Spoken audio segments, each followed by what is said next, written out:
las ceremonias son una cosa necesaria. Parece que no son un gran cambio, pero sí marcan un inicio, un cambio. Si nosotros pensamos en un estudiante cuando termina sus estudios, se le hace un examen profesional y después se le da un título. Antes de eso no puede firmar como, digamos, licenciado o como la profesión que sea, sino después de esta institución de ya como profesionista. Y aquí en el Evangelio de Marcos tenemos una institución, una ceremonia que marca varias cosas. La más importante es que marca el inicio de una nueva era en la historia de la humanidad. Es una nueva Pascua. Vamos a leer en el Evangelio de Marcos los versículos 22 hasta el 26.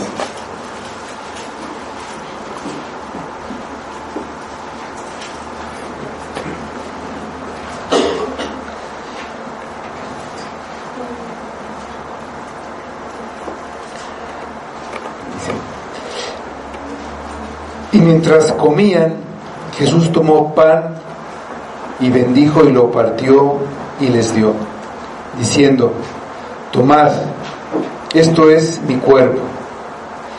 Y tomando la copa y habiendo dado gracias, les dio, y bebieron de ella todos.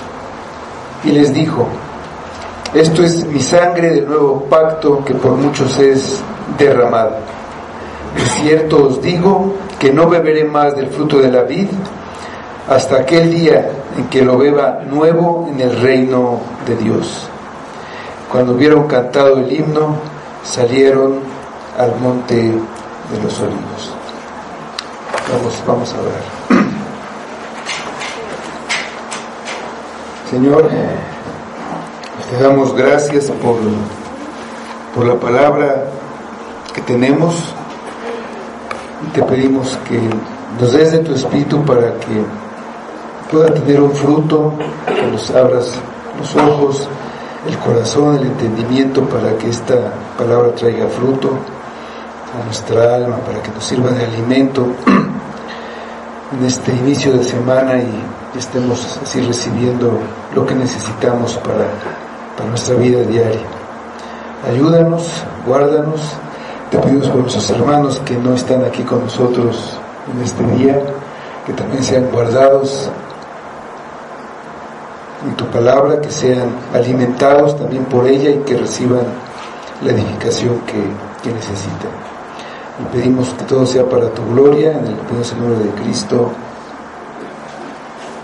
Amén. Amén. También está por primera vez aquí, ¿verdad? La segunda. Bueno, durante la cena de Pascua que Jesús celebraba con sus discípulos en un aposento alto de una casa de la ciudad de Jerusalén, les anunció que había un traidor entre ellos, que uno de los 12, uno que comía con él, lo iba a entregar. Solo él y Judas, el traidor, sabían de quién estaba hablando. Le dio detalles que le hicieron saber que conocía todo el plan. Sin embargo, Judas no quiso arrepentirse y siguió adelante con su plan. Jesús no lo descubrió delante de los otros. Cada uno de ellos sabía que era capaz de traicionarlo. Cada uno conocía su propia debilidad. Era parte de lo que habían aprendido al caminar junto a Jesús durante tanto tiempo. Y le preguntaban: ¿seré yo? Jesús identificó a Judas de una manera que solo Judas supiera, sin lugar a dudas, que se estaba refiriendo a él, y le hizo una advertencia de lo que le pasaría. Le dijo: bueno le fuera a ese hombre al que lo iba a traicionar, al que lo iba a entregar, no haber nacido. La cena se había interrumpido con el anuncio sobre el traidor. Y aquí en el pasaje que leímos, en el versículo 22, vemos que habían regresado a la celebración. Si nosotros leemos exclusivamente el pasaje paralelo en el Evangelio de Lucas, podemos tener la impresión de que Judas todavía estaba presente. Vamos a leer este pasaje en Lucas 22, versículos 20 y 21. Y ahí leemos: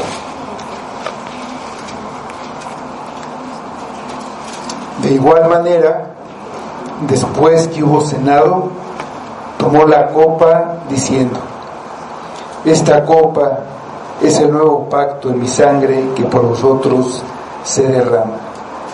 Mas he aquí, la mano del que me entrega está conmigo en la mesa. Para Lucas, la prioridad no es la secuencia cronológica de los hechos, no es consecutiva. Él agrupa acontecimientos e expresiones que ocurrieron en distintos tiempos, pero los que tienen semejanza y explican un concepto los agrupa. En este mismo pasaje de Lucas, en el versículo 24, él narra la disputa entre los discípulos sobre quién era el mayor, quién sería el mayor entre ellos, diciendo: hubo también entre ellos una disputa. Lo que se nota que lo que está escribiendo no está en un orden riguroso. Dice, hubo también, nos indica que pasaron varias cosas y también durante la cena ocurrió esa disputa, pero no está en el orden que ocurrió. Aquí lo escribe, pero no dice que ocurrió en ese momento. Además de eso, cuando Cristo dice: mas he aquí, la mano del que me entregue está conmigo en la mesa, no significa que Judas participara en la cena del Señor. Significa que antes de esos momentos del versículo 22 del capítulo 14 de Marcos, cuando Jesús se reclinaba a la mesa para la cena de Pascua, la mano de Judas y la del maestro estaban juntas en la mesa, como vemos en los versículos 18 y 20 de este capítulo de Marcos. Otra vez, para recalcar que no hay contradicción de Lucas con los otros evangelistas, específicamente aquí con Juan, que dice que Judas salió cuando Jesús le dio el bocado de pan remojado, por lo que ya no estaba en la cena. Juan, en el capítulo 13, versículo 20, que es el pasaje paralelo en Juan, dice esto, está hablando de Judas, y dice: cuando él pues hubo tomado el bocado, luego salió y era ya de noche. Entonces tenemos primero en el versículo 22 de nuestro pasaje la bendición del pan. Dice el versículo 22: y mientras comían, Jesús tomó pan y bendijo y lo partió y les dio diciendo: tomad, esto es mi cuerpo. La tranquilidad había regresado al grupo y volvieron a la celebración de la Pascua. Y entonces Jesús instituye una nueva celebración que había de reemplazar a la antigua. Utiliza elementos de la celebración de la Pascua para explicar el significado de su sufrimiento. Entre los judíos, esta ceremonia era una ceremonia, esa celebración tenía un orden. Iniciaba con una bendición sobre el día, sobre la Pascua, y tomaban la primera de 4 copas de vino que tomaban. Pues comían esa mezcla de frutas con vinagre y nueces que tenían. Después se servía el plato principal. El padre de familia o el anfitrión hacía un recuerdo del Éxodo y explicaba lo que significaban los ingredientes del plato, lo que significaba el cordero, las hierbas amargas, el pan sin levadura. Y entonces se cantaba la primera alabanza. Se cantaban los salmos 113 y 114 y se bebía entonces la segunda copa. Durante toda la celebración se cantaban los salmos 113 a 118. Estos salmos se llaman Alel, de donde viene la palabra aleluya, porque tienen que ver con la alabanza a Dios por la liberación de la esclavitud bajo Moisés. Después iniciaba propiamente la cena con el cordero como plato principal. Y había una bendición sobre el pan sin levadura. Comían y tomaban la tercera copa. Ese es el momento que Marcos está describiendo. Jesús, como el anfitrión, estaba dando la bendición sobre el pan.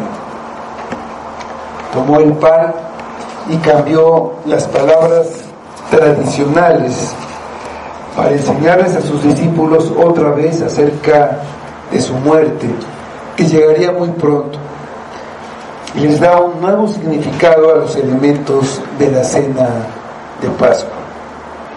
En unas pocas horas más, el antiguo símbolo de la sangre del cordero, que fue puesto sobre las puertas de las casas de los israelitas en Egipto, y que fue la señal para que escaparan de la 10ª plaga, había cumplido su propósito al alcanzar su pleno cumplimiento en la sangre derramada en el Calvario, por lo que era el momento en que un nuevo símbolo reemplazara al antiguo. Sin embargo, con el hecho de relacionar la Pascua y la Cena del Señor, Jesús dejó claro que lo esencial de la primera Pascua no se perdió en la segunda. Las dos señalaban hacia Él, el único y suficiente sacrificio por los pecados de su pueblo. La Pascua miraba hacia el futuro. La Santa Cena mira hacia el pasado. Jesús tomó una pieza de pan, ese pan sin levadura, lo tomó en sus manos, lo bendijo, que significa que oró. Es el mismo significado de dio gracias que se usa en el siguiente versículo para la copa. No los consagró, no hizo ningún milagro con el pan, simplemente lo partió y lo dio a sus discípulos y dijo: tomad, esto es mi cuerpo. No debemos perder de vista que tanto en la Pascua como en la Santa Cena los elementos que se usan son símbolos que señalan a Cristo y a la redención que hizo con su sacrificio en la cruz. Por lo tanto, las palabras que dijo, esto es mi cuerpo, no pueden significar que aquellos pedazos de pan que estaba dando a sus discípulos eran idénticos a su cuerpo físico y que en ese momento se estaban transformando en una parte de su cuerpo. Se debe tener en cuenta que Jesús estaba presente ahí ante sus discípulos, estaba en su cuerpo y a la vista de todos, cuerpo completo. Tenía en su mano el pan y estaba repartiendo pedazos a medida que los partía. El cuerpo y el pan eran claramente distintos y permanecieron así. Ninguno de los dos se transformó en el otro ni tomó propiedades físicas o características del otro. Entonces no hay ninguna razón para pensar así. Durante su ministerio terrenal, Cristo usaba frecuentemente un lenguaje figurado. Un ejemplo de eso son los pámpanos, que hallan su unidad, vida y capacidad de dar fruto cuando están unidos a la planta de la vida. Cuando Jesús dijo que Él era la vid en el Evangelio de Juan, capítulo 15, lo vamos a leer, pero significa que es una figura, no significa que Él se estuviera convirtiendo en una planta de vid y que sus discípulos estaban transformando en pámpanos. Lo que está diciendo es lo que es la vid con relación a los pámpanos. Eso mismo lo es Él para su pueblo, pero en un sentido mucho más elevado. La vid entonces es un símbolo nada más que representa a la vid verdadera, que es Cristo. Así también Él se llama a sí mismo, o se le llama la puerta, la estrella de la mañana, como leeremos en Apocalipsis, la piedra angular, el cordero, la fuente, la roca, y recibe muchos otros nombres. También se refiere a sí mismo como el pan de vida, en el Evangelio de Juan, el pan que descendió del cielo, por lo que aquí el pan partido es un símbolo y una representación de Cristo. Lo que quiere resaltar Jesús son las acciones alrededor del pan: bendecir y repartir. Su cuerpo debe ser entregado a la muerte. Su cuerpo es el alimento espiritual por el que sus discípulos pueden vivir. Jesús es el que reemplaza el Cordero Pascual. Él es el Cordero verdadero, cuyo sacrificio nos libera de la muerte. La Pascua, la muerte pasa por encima sin tocarnos, se refiere a la muerte eterna. A través del Cordero, el Señor prometió la liberación de la esclavitud en Egipto. A través del Cordero de Dios, en Jesús, promete la libertad de las garras del pecado. Algunas religiones han creído que los elementos son realmente transformados en el cuerpo y la sangre literales de Cristo, juntamente con su alma y su divinidad. Eso lo llaman transubstanciación. Por lo que, siendo Cristo mismo, pueden dar gracia, transferir gracia del Señor y santificar a aquellos que participan de este cuerpo de Cristo. Pero no debemos olvidar que la salvación y todos los beneficios de la gracia de Dios nos son dados por la fe en Cristo, no por comer pan o beber vino. Al creer en esta transformación, las hostias o las partículas consagradas eso que sobra, se guardan, se veneran, porque dicen que pertenecen al cuerpo de Cristo y entonces deben ser adorados. También son paseadas solemnemente con una procesión sobre la creencia de la presencia real de Cristo en ese pan y ese vino durante la misa católica. Y Cristo es ofrecido como un sacrificio cada vez para el perdón de pecados, una y otra vez en cada celebración. Pero el autor de la carta a los Hebreos nos dice que el sacrificio de Cristo fue único e irrepetible. Leemos en Hebreos 10, versículos 12 a 14, dice Hebreos: pero Cristo, habiendo ofrecido una vez para siempre un solo sacrificio por los pecados, se ha sentado a la diestra de Dios.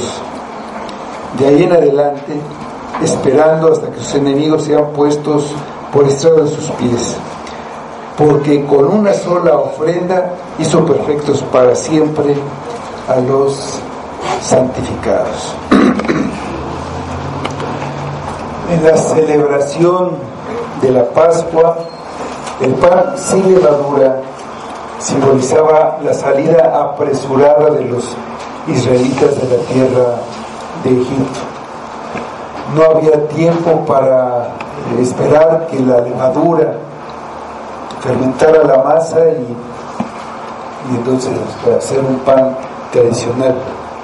También esta ausencia de levadura representaba la separación del pueblo de la contaminación, de la maldad, del pecado, de la idolatría, de la mundanalidad que eran representadas por la levadura. En la cena del Señor, a ese mismo pan Jesús le dio un nuevo significado. Representaba el cuerpo de Cristo sin ninguna contaminación, que se ofrecería pronto como un sacrificio por el pecado para aplacar la ira del Padre. Partir el pan no significa la naturaleza de la muerte de Cristo, porque ningún hueso suyo fue quebrado durante su ejecución. Sin embargo, Lucas menciona que dijo: esto es mi cuerpo que por vosotros es dado, haced esto en memoria de mí. Y Pablo también dice en Corintios, hablando del pan, y habiendo dado gracias lo partió y dijo: tomad, comed, esto es mi cuerpo que por vosotros es partido, haced esto en memoria de mí. Pues fue el deseo expreso de nuestro Señor que por medio de esta ceremonia aquí instituida, la Iglesia recuerde su sacrificio y reflexione sobre este sacrificio y lo abrace por medio de la fe. Que mire al futuro con la viva esperanza de su glorioso regreso.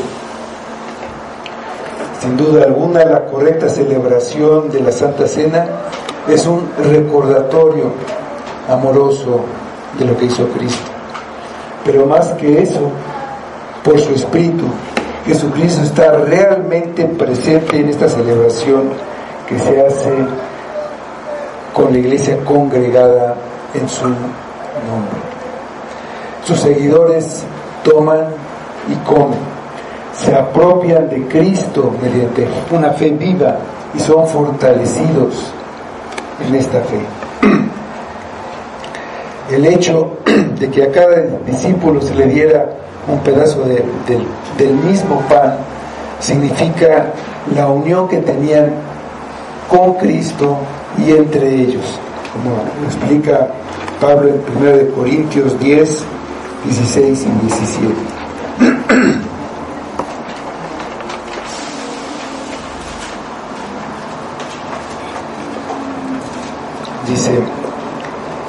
Dice estos versículos: la copa de bendición que bendecimos no es la comunión de la sangre de Cristo.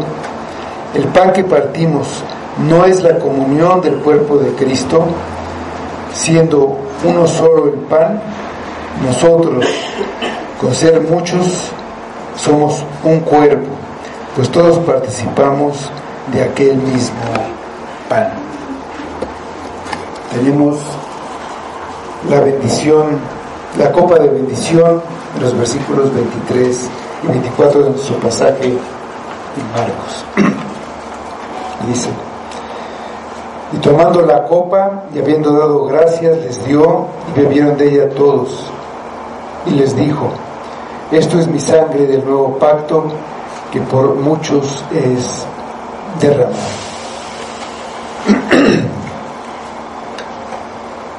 Todos los que eran verdaderos discípulos bebieron de este vino. Judas, como vimos, ya había salido. Todos bebieron de la misma copa. Eso refuerza la unidad de todos los creyentes en Cristo. En los 4 evangelios se establece la relación entre la sangre de Cristo y su pacto. La frase tiene su origen en el libro de Éxodo 24:8. Que vamos a leer.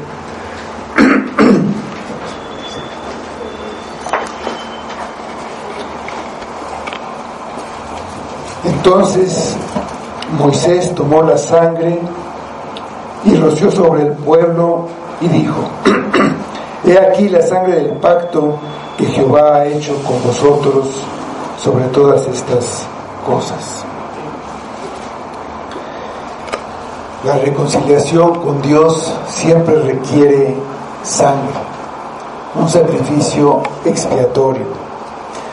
Y dado que el hombre no es capaz por sí mismo ofrecer este sacrificio, se requiere una ofrenda sustitutoria que se acepte por fe, como dice en Isaías 53, versículos 10 y 12.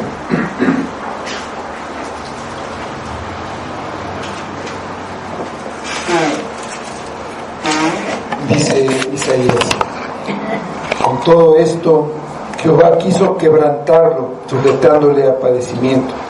Cuando haya puesto su vida en expiación por el pecado, verá linaje, vivirá por largos días, y la voluntad de Jehová será en su mano prosperada. El versículo 12: por tanto, yo le daré parte con los grandes, y con los fuertes repartirá despojos, por cuanto derramó su vida hasta la muerte, y fue contado con los pecadores, habiendo él llevado el pecado de muchos, llorado por los transgresores. Es sustituto. Él llevó el pecado de muchos, Él es el sustituto. Sin derramamiento de sangre no se hace remisión, según la ley, dice la carta a los Hebreos. No habría ningún pacto, ninguna relación entre Dios y su pueblo sin ese sacrificio por el pecado. El Cordero de la Pascua señalaba al verdadero y único sacrificio que satisface la justicia de Dios. Jesús dice que su sangre es derramada por muchos, no por todos, pero tampoco por pocos, es por muchos. Hace unas semanas leíamos en Marcos: porque el Hijo del Hombre no vino a ser servido, sino para servir y dar su vida en rescate por muchos, en Marcos 10:45. Tenemos finalmente el nuevo pacto. Esto es mi sangre del nuevo pacto, que por muchos es derramada. Aquí Jesús habla de un nuevo pacto. Un pacto es un compromiso, es un tratado, un acuerdo obligatorio entre dos partes. En la antigüedad, los emperadores, los conquistadores, imponían un pacto a los reyes, a los que derrotaban y habían sometido, recordándoles con ese pacto quién era el soberano, qué pago o qué tributo debían dar y qué comportamiento debían tener, qué beneficio tendrían si obedecían y qué castigo tendrían si se rebelaban contra el que se había vuelto su Señor. Un ejemplo de esto es el rey Nabucodonosor, que invadió Judá, la conquistó, se llevó prisionero al rey Joaquín y impuso a otro rey, el que él quiso, al rey Sedequías.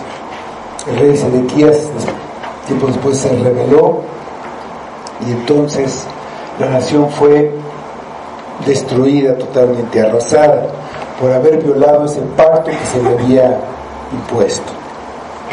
Pues Dios, como Señor y soberano de toda la creación, se relacionó con el hombre por medio de pactos. Hizo con Adán un pacto llamado el pacto de obras, en el que él impuso a Adán las obligaciones que tenía, la recompensa que tendría si cumplía, que era la vida eterna, y el castigo que recibiría si desobedecía, que era la muerte. Adán se rebeló, fue echado del Edén y recibió el castigo establecido en el pacto. Finalmente murió. Dios estableció un pacto con Abraham, un pacto inmutable, que no cambia, porque Dios se comprometía con Abraham. Dios hizo un juramento que selló con el sacrificio de animales entre los que Dios pasaba. Era la manera de decir que Dios mismo sufriría esa suerte de los animales si no cumplía su parte con el pacto, que era imposible. Pero solo Dios pasó entre los animales, solo Dios se comprometió. Vamos a Génesis 15, versículos 17 y 18. Vemos aquí, dice: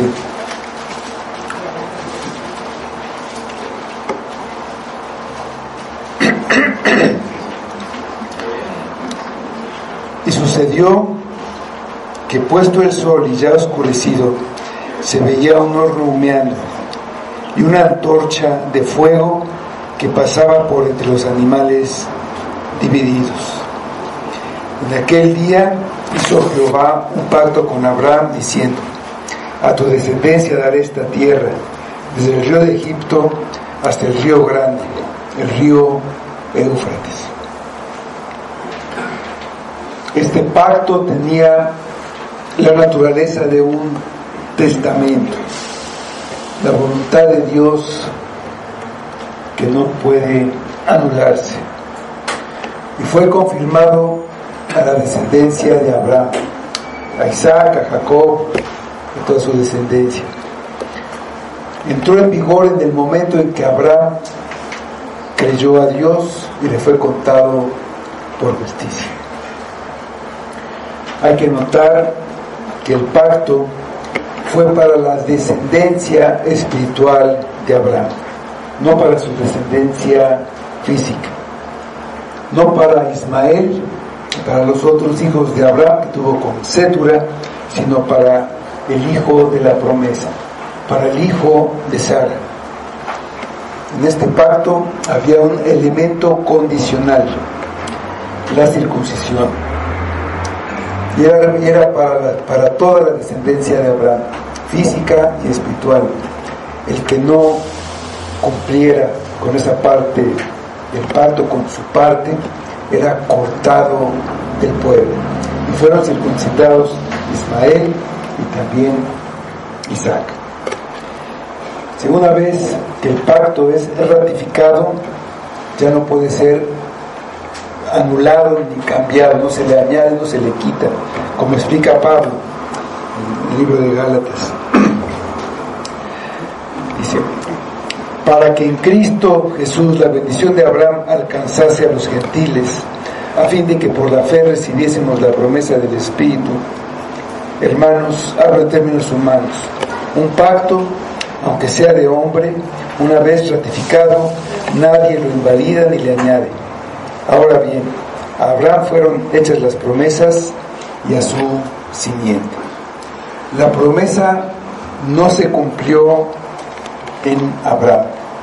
Su descendencia terminó como esclava en Egipto.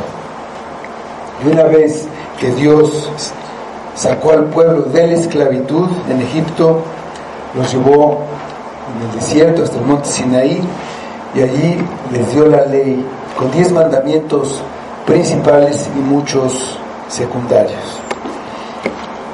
Esta ley detallaba el comportamiento que Dios requería de ellos, así como las maldiciones que vendrían si quebrantaban este pacto, al igual que las bendiciones que recibirían si lo guardaban. Todo eso lo podemos ver en los capítulos 27 y 28 de Deuteronomio, nos vamos a ver ahora. Pero el momento en que el pueblo aceptó este pacto lo encontramos en Éxodo 24, versículos 3 a 8. Ese sí lo vamos a ver. Vamos a ver este pacto.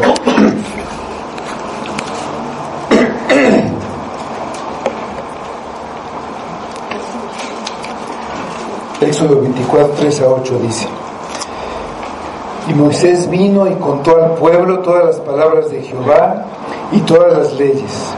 Y todo el pueblo respondió a una voz y dijo: haremos todas las palabras que Jehová ha dicho.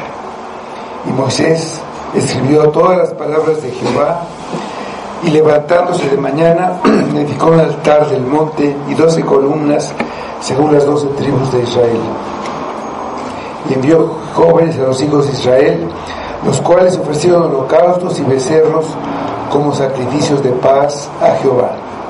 Y Moisés tomó la mitad de la sangre y la puso en tazones, y esparció la otra mitad de la sangre sobre el altar.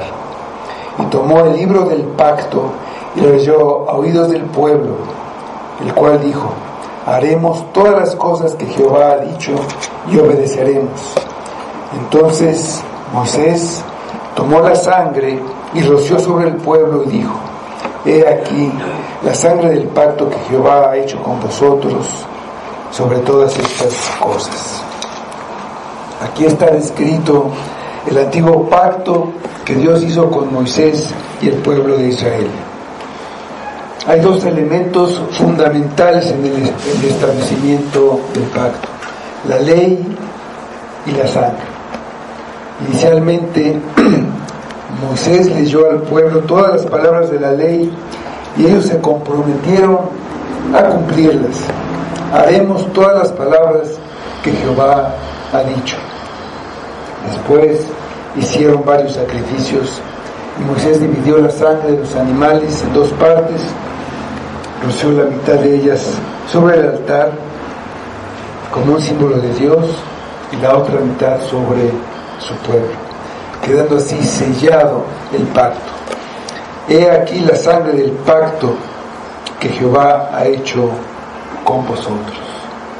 Las palabras que Jesús pronunció en el aposento alto: esto es mi sangre del nuevo pacto, que por muchos es derramada, son como un eco de esas palabras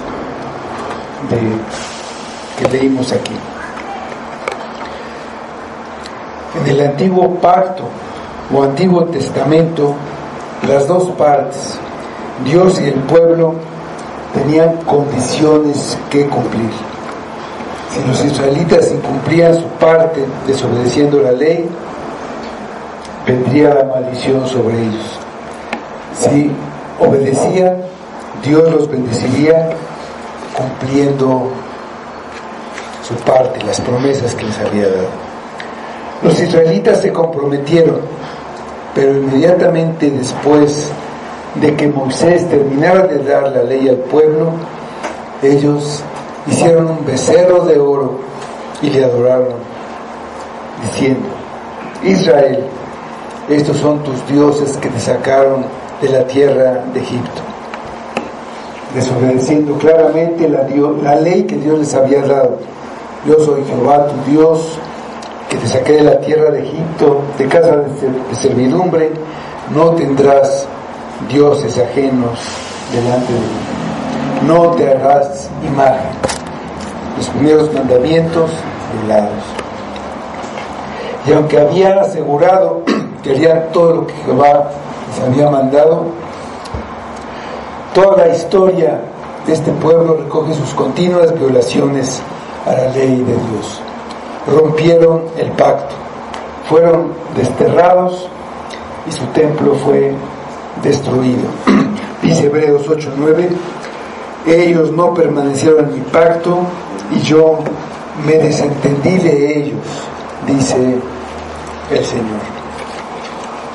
El antiguo pacto no puede ser cumplido por ningún hombre, porque todos están corrompidos por el pecado. Por lo que ese antiguo pacto no sirve para establecer una relación con Dios. El error de muchos es pensar que pueden y se esfuerzan por cumplir los mandamientos y tratan por medio de sus obras de alcanzar la vida eterna. Se engañan a sí mismos, no queriendo reconocer sus fracasos y que no pueden alcanzar la perfección que demanda la ley. Y eso es lo que hacían los fariseos que tanto hemos mencionado en este Evangelio de Marcos. Cristo cumplió con todos los términos del antiguo pacto, cumplió toda la ley. No vino a abrogarla, no vino a suspenderla, ni a quitarle vigencia, sino vino para cumplirla. Al cumplir todo lo que le correspondía al hombre, cumplió con el pacto antiguo, entonces pudo establecer un nuevo pacto, un mejor pacto. Cumplir con todo le daba ese derecho, esa facultad. El pacto estaba cumplido, el pacto estaba completo, dice Hebreos 8, 6 y 7, pero ahora tanto mejor ministerio es el suyo, cuanto es mediador de un mejor pacto, establecido sobre mejores promesas, porque si aquel primero hubiera sido sin defecto, ciertamente no se hubiera procurado un lugar para el segundo. Es un pacto totalmente nuevo. Algunos dicen que el pacto del Éxodo es un pacto de gracia y es el mismo que el nuevo pacto, que solamente la administración de este pacto es diferente, por lo que como en el antiguo pacto se circuncidaba a los niños, en el nuevo se debe bautizarlos.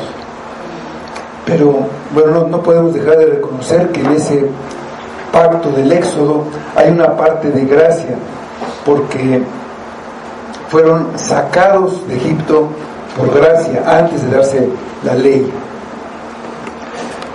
Todos los pactos, el pacto con Noé, con David, con Moisés, con Adán, y todos los pactos son una sombra del pacto de gracia. Todos la salvación era por gracia. Y estos pactos tenían su parte condicional, porque no eran el viejo pacto, pero la salvación siempre es por gracia. Y Pablo explica que a los judíos pertenecen los pactos, habla de todos estos pactos. El nuevo pacto ya no tiene los defectos del antiguo. Uno de esos defectos era que había incrédulos dentro del pacto, como hablamos de Ismael. Estaban dentro solo por ser descendientes físicos de Abraham. El nuevo pacto fue profetizado por Jeremías y lo explica el autor de Hebreos. Vamos a Hebreos 8,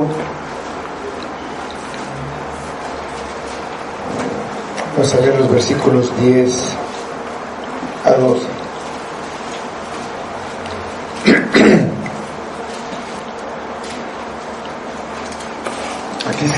Aquí se repite el que escribió Jeremías, pero tiene unas explicaciones, por eso lo vamos a leer aquí. Dice: por lo cual, este es el pacto que haré con la casa de Israel después de aquellos días, dice el Señor. Pondré mis leyes en la mente de ellos, y sobre su corazón las escribiré, y seré ellos por Dios, y ellos serán a mí por pueblo. Y ninguno enseñará a su prójimo, ni ninguno a su hermano, diciendo: conoce al Señor, porque todos me conocerán, desde el menor hasta el mayor de ellos.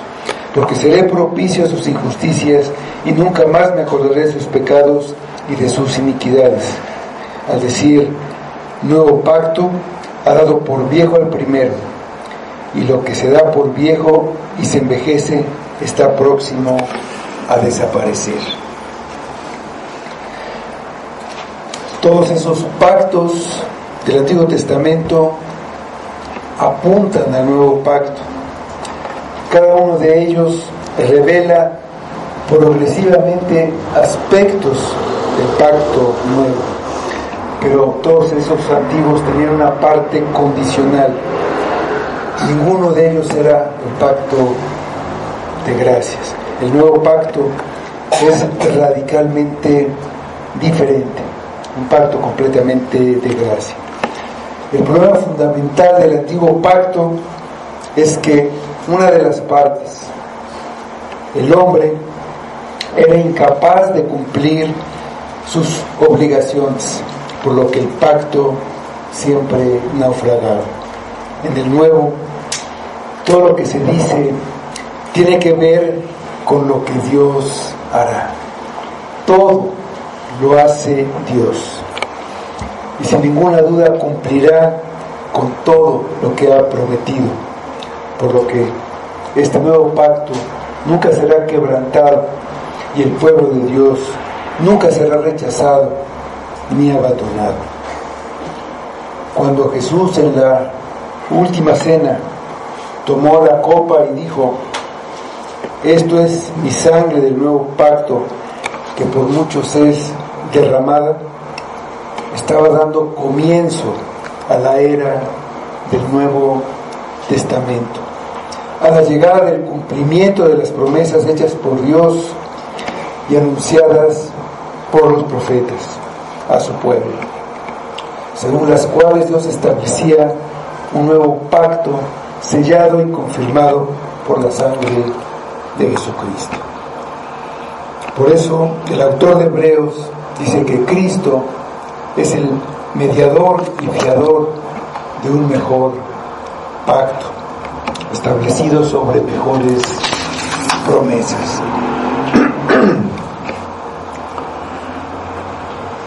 El Cordero Pascual servía para una sola familia, mientras que la sangre de Jesús sirve para muchos, como la sangre del nuevo pacto.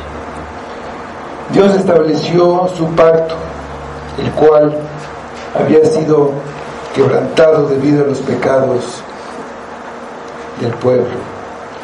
La sangre de Jesús es la base firme del nuevo pacto. En el nuevo pacto, la ley de Dios, que no cambia, no estará escrita en tablas de piedra, sino en el corazón. Dios da un nuevo corazón al hombre que desea agradar y sujetarse a los principios de Dios. Le da una nueva naturaleza y también le provee de un nuevo poder para cumplir por medio de su Espíritu Santo. Es lo que el apóstol Juan llama el nuevo nacimiento. El Espíritu Santo también produce así el querer como el hacer. Crea en nosotros una nueva disposición, una nueva voluntad, nuevos deseos, nuevos pensamientos, nuevas ambiciones y nuevos propósitos. al mismo tiempo que nos imparte el poder para llevarlos a cabo. Esto es lo que garantiza que esta parte del pacto, la que corresponde al hombre, se cumple. Y lo hace Dios. Por medio de este pacto nos concede el increíble privilegio de llegar a formar parte del pueblo de Dios, más que de eso, de la familia de Dios. Seremos su pueblo y Él será nuestro Dios. Tendremos un conocimiento personal de Dios por la revelación de la palabra que hace el Espíritu a cada uno. La experiencia de la salvación y de la comunión con Dios tiene que ser necesariamente personal. Solo ese tipo de conocimiento y esa relación personal con Dios garantiza la salvación. El nuevo pacto es el verdadero pacto de gracia, porque seré propicio a sus injusticias y nunca más me acordaré de sus pecados y sus iniquidades. A pesar de que Dios ha escrito su ley en nuestros corazones, aún así a veces caemos en el pecado, pero por el sacrificio de Cristo estos pecados son borrados. Algunos han interpretado que esta gracia ilimitada que Dios da a los creyentes les abre la puerta para pecar y que pueden hacer lo que quieran. Y dicen, porque ya no estamos bajo la ley sino bajo la gracia. Pero quienes piensan así han olvidado lo que dice la primera parte del pacto, que establece que Dios también escribe su ley en el corazón del creyente. Por esta razón, un verdadero creyente, lejos de buscar el pecado, deseará cada vez vivir más de santidad en la presencia de Cristo. La celebración de la Pascua había terminado. Estaba establecida la nueva Pascua. Finalmente Jesús hace un voto, tal como lo haría un nazareno, totalmente consagrado a Dios. Este voto lo hizo al decir que ya no bebería más el fruto de la vid hasta el reino de Dios. Ese era el voto del nazareno. No tomar vino, varias cosas más, pero principalmente esta. Y la promesa es que a través de su muerte hará una gran fiesta para todos los suyos en el reino de Dios.